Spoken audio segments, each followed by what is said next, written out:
धरती लोक पर कृष्ण जन्माष्टमी की धूम मची हुई थी।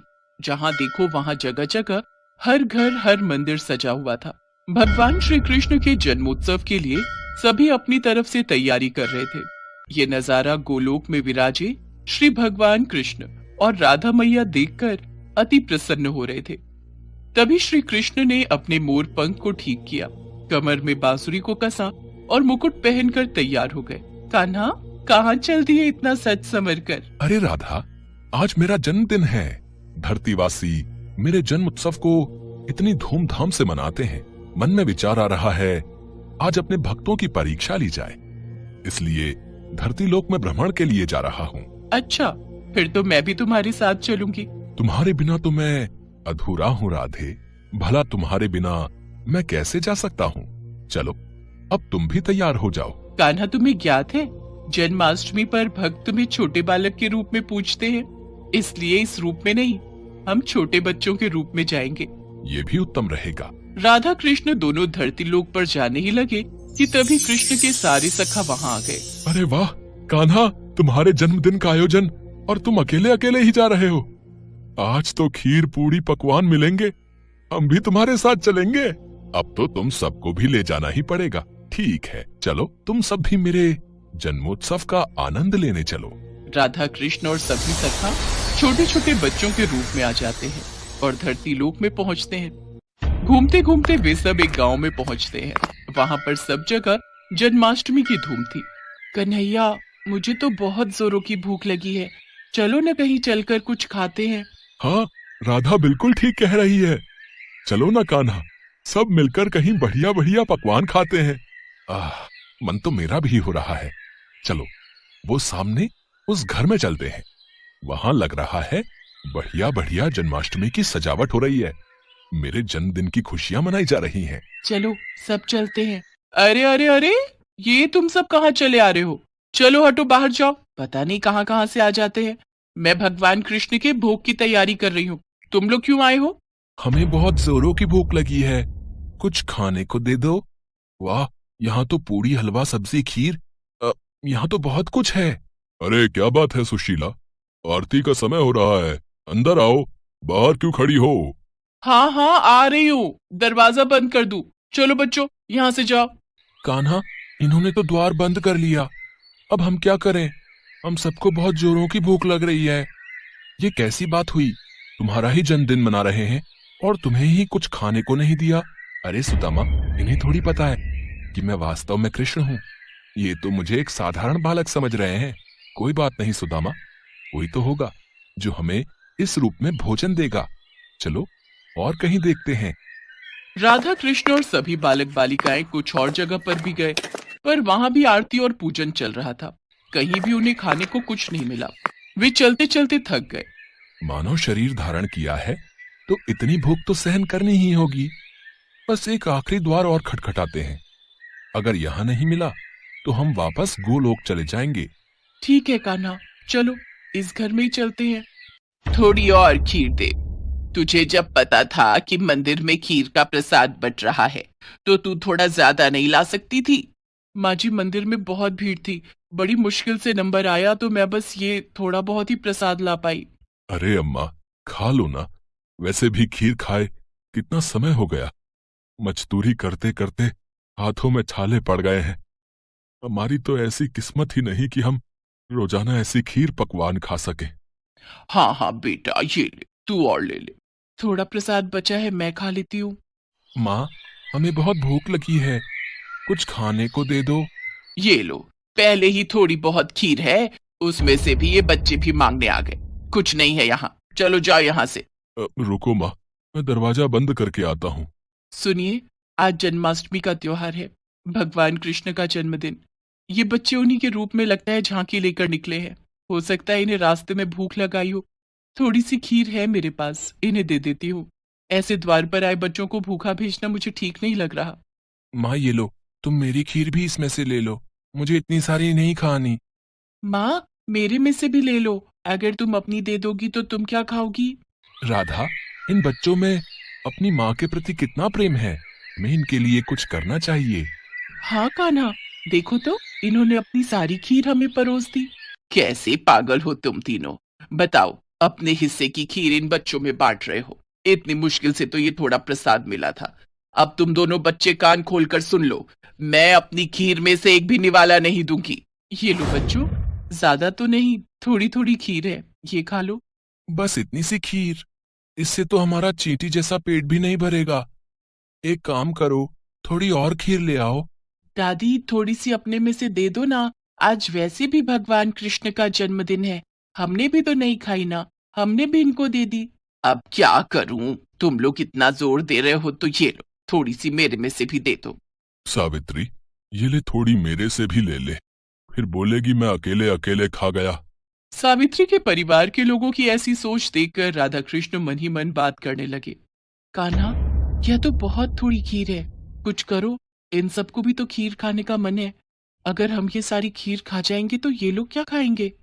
चिंता मत करो राधे, इस परिवार के सदस्य भूखे नहीं रहेंगे। हमने यहाँ खीर खाई है, और मेरे जन्मदिन के उत्सव पर ये खीर ना खाएं, ऐसा हो ही नहीं सकता। बताओ, इतने मन से मैं खीर खा रही थी, सारी इन बच्चों को दे रही है, क्या कर सकते हैं। दादी, खीर खाओगे? देख, मजाक उड़ा रहे हैं बच्चे। और दे खीर। अरे जब तुम्हें दे दी सारी खाने के लिए तो हम क्या खाएंगे, खाली बर्तन। दादी, आज कान्हा का जन्मदिन है। कान्हा को जब आप अपने हिस्से की खीर दे सकते हो, तो कान्हा क्यों नहीं दे सकता? अभी रुको, मैं आपको ढेर सारी खीर देता हूँ, फिर आप भी खाओ और पड़ोसियों को भी खिलाओ। माँ जाओ, घर में जितने भी बर्तन हैं वो सब। बहू, अब छोटे बच्चे मजाक करने में बाज नहीं आएंगे। वैसे ही मुझे इन सब पर बहुत गुस्सा आ रहा है। सिर्फ तेरे कारण चुप हूं, वरना मैं इन्हें कब का भगा देती। ये लो बच्चों, पता नहीं आज तुम सब क्या खेल खेल रहे हो। देखती जाओ माँ, आओ बच्चों, तुम भी देखो। फिर क्या था, सावित्री बर्तन रखती जाती और कृष्ण जी उसमें खीर भरते जाते, भरते जाते। देखते ही देखते सारे बर्तन खीर से भर गए। ये चमत्कार देखकर सब लोग दंग रह गए। बहू, हमारे भाग्य धन्य हो गए, ये तो साक्षात कान्हा पधारे हैं। हाँ हाँ, माखन चोर नंद किशोर हमारे द्वार आए हैं, खीर से हमारे पात्र भर दिए। हे कृष्ण मुरारी, अपना रूप दिखाओ। हे राधा मैया, अपना रूप दिखाओ, हमें दर्शन दो। सबकी प्रार्थना सुनकर राधा कृष्ण अपने रूप में आते हैं। उनके साथ साथ सुदामा और सभी सखा भी अपने रूप में आ जाते हैं। इतना सुंदर दृश्य देखकर सावित्री और उसके परिवार में सबकी आंखों में आंसू आ जाते हैं। माँ, ये सत्य है कि जो भी भक्त भूखों को भोजन कराता है, प्यासे को पानी पिलाता है, खुद भूखा रहकर घर आए भूखे जरूरतमंद को अपने हिस्से का निवाला देता है, मैं उसकी सहायता अवश्य करता हूँ। हम तो धरती पर भक्तों की परीक्षा हेतु आए थे, और यहाँ इतने प्रेम से खीर खाकर मन प्रसन्न हो गया। कान्हा, आज जन्माष्टमी का पावन अवसर है और इन सब ने हमारी बहुत सेवा की है, तो इन्हें उस सेवा का फल हमें जरूर प्रदान करना चाहिए। हाँ राधे, अवश्य, हम इन्हें इनकी सेवा का फल जरूर देंगे। और फिर जहां जहां राधा कृष्ण ने हाथों को आशीर्वाद स्वरूप घुमाया, उस जगह धन के भंडार भर गए। सावित्री की छोटी सी टूटी फूटी झोपड़ी महल में बदल गई। उनके जीवन में सारे सुख वैभव आ गए, गरीबी और दरिद्रता दूर हो गई। सावित्री के परिवार में खुशियां देकर राधा कृष्ण और सभी ग्वाल बालों के संग वापस गोलोक लौट गए। एक बार भगवान शंकर तपस्या से उठे तो माँ पार्वती उनके पास आई और बोली, स्वामी, आप सारा दिन पर्वत पर बैठे रहते हो और मैं सारा दिन घर का कामकाज करती हूँ, भूखी प्यासी बैठी रहती हूँ। आप कुछ नहीं कमाते हो, मैं क्या खाऊं, क्या बच्चों को खिलाऊं? आपने कभी इस ओर ध्यान भी दिया कि परिवार कैसे चलेगा? माँ पार्वती की बातें भगवान शंकर ध्यान से सुन रहे थे। आप मेरी एक बात मानोगे स्वामी? मैंने तुम्हारे साथ फेरे लेते हुए 7 वचन निभाने का वादा किया था। तुम कहो तो मैं तुम्हारी बात अवश्य मानूंगा। तो फिर ठीक है, एक काम करो, आप वृंदावन चले जाओ। एक आपका अपना नंदी बैल तो है ही, और एक बैल आपका वहाँ कन्हैया से मांग लेना। कन्हैया के खेत हैं, आप वहाँ पर खेती करना, और जो फसल उगे उसे ले आना, कुछ तो काम चलेगा। लेकिन एक बात का ध्यान रहे स्वामी, आप वहाँ जाकर कन्हैया से कहना कि आप खेती ऊपर की लोगे और नीचे का हिस्सा कन्हैया को देना। ठीक है देवी पार्वती, मैं अभी नंदी बैल पर बैठकर वृंदावन जाता हूँ। इसके पश्चात भगवान शंकर अपने बैल नंदी पर बैठ गए और कन्हैया जी के पास जाने लगे। रास्ते में नंदी बैल उनसे बोला, प्रभु हम जा तो रहे हैं लेकिन ये कन्हैया बहुत चालाक है, बहुत तेज है। कोई नहीं, जो होगा सो देखा जाएगा। मैंने पार्वती को वचन दिया है कि अब मैं खेती करके ही लौटूंगा। और फिर इसके पश्चात शंकर जी अपने बैल नंदी के साथ कृष्ण जी के द्वार पहुँचे और अपना शंख बजाने लगे। शंख की आवाज सुनकर कृष्ण जी द्वार खोलते हैं तो उनके सामने भगवान शंकर खड़े थे। कृष्ण जी भगवान शंकर को प्रणाम करते हैं। भोलेनाथ आप आइए, भीतर पधारिए। अचानक कैसे आना हुआ? मुझे संदेशा भेज देते, मैं आपसे मिलने आ जाता। कन्हैया मेरा एक काम है जो केवल तुम ही कर सकते हो। हाँ हाँ बताइए, मैं आपकी किस प्रकार सहायता कर सकता हूँ? मुझे आपके खेतों पर खेती करनी है। एक बैल मेरे पास है और एक बैल आप अपना दे दो और अपने खेत पर मुझे खेती करने के लिए दे दो। क्यों मैया, आपका क्या विचार है? भगवान शंकर हमारे खेतों पर खेती करना चाहते हैं। हाँ तो कोई बात नहीं, अच्छी बात है, हमें भी बनी बनाई फसल मिल जाएगी।